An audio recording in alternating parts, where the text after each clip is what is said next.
এবার নিট পরীক্ষাতেও বড়সড় দুর্নীতির অভিযোগ। ডাক্তারি সর্বভারতীয় প্রবেশিকা পরীক্ষাকে কেন্দ্র করেই চলছিল দুর্নীতির চক্র। সেই পর্দা ফাঁস হতেই রীতিমতো শোরগোল। জানা গিয়েছে বিপুল পরিমাণ টাকার বিনিময়ে নিট পরীক্ষার্থীর প্রশ্নপত্র সমাধান করার চুক্তি করেছিলেন এক শিক্ষক। ইতিমধ্যেই অভিযোগের ভিত্তিতে স্কুল শিক্ষক ও আরও দুই ব্যক্তির বিরুদ্ধে ফৌজদারি মামলা নথিভুক্ত করা হয়েছে। ঘটনাটি ঘটেছে গুজরাটে। গত 5ই মে নিট ইউজি পরীক্ষা ছিল। গুজরাটের গোধরার জয় জলরাম স্কুল পরীক্ষা কেন্দ্রে উপ সুপারিনটেন্ডেন্টের দায়িত্বে ছিলেন সেখানকারই পদার্থবিদ্যা শিক্ষক তুষার ভাট। অভিযোগ, এই শিক্ষক আগে থেকেই কয়েকজন পরীক্ষার্থীর সঙ্গে প্রশ্নের উত্তর লিখে দেওয়ার বিষয় চুক্তি করেন। পরীক্ষার্থী পিছু 10 লক্ষ টাকার বিনিময়ে হয় সেটিং। তবে পরীক্ষা শুরুর আগে ফাঁস হয়ে যায় সমস্ত কেলেঙ্কারি। বেআইনি কার্যকলাপের কথা এক গোপন সূত্রে পৌঁছে যায় পঞ্চমহলের জেলা শাসকের কানে।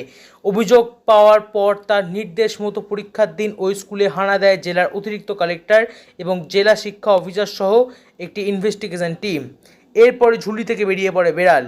স্কুলে গিয়ে অভিযুক্ত তুষার ভাটকে জিজ্ঞাসাবাদ শুরু করেন তদন্তকারীরা। বাজেয়াপ্ত করা হয় ফোন।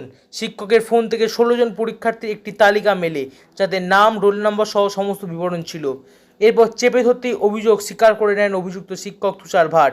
তিনি জানান, ওই তালিকায় 6 জন শিক্ষার্থীর সঙ্গে প্রশ্নপত্র সমাধানের বিনিময়ে 10 লক্ষ টাকা করে দেওয়ার বোঝাপড়া হয়েছিল। তল্লাশি চালিয়ে তুষার ভাটের গাড়ি থেকে উদ্ধার হয় নগদ 7 লক্ষ টাকা। এক পরীক্ষার্থী ওই টাকা অগ্রিম হিসাবে দিয়েছিলেন বলে জানা যায়। অভিযুক্ত শিক্ষক ফোন, নগদ অর্থসহ গাড়ি বাজেয়াপ্ত করে পুলিশ। জানা গিয়েছে, ঘুষ দেওয়া পরীক্ষার্থীদের যেসব প্রশ্ন উত্তরগুলো জানা নেই সেগুলো ফাঁকা রাখতে বলা হয়েছিল। পরীক্ষা শেষে খাতা জমা দেওয়ার পর ওই ফাঁকা জায়গায় উত্তরগুলি লিখে দিত শিক্ষক, যার পারিশ্রমিক হিসেবে 10 লক্ষ টাকা ধার্য করেছিলেন তিনি। গোটাই দুর্নীতির চক্রে মূল অভিযুক্ত তুষার ভাট ও তার দুই সঙ্গীকে গ্রেপ্তার করেছে পুলিশ। জেলা শাসক এই বিষয়ে এফআইআর দায়ের করার নির্দেশ দেন। ইতিমধ্যে দায়ের হয়েছে অভিযোগ, চলছে তদন্ত।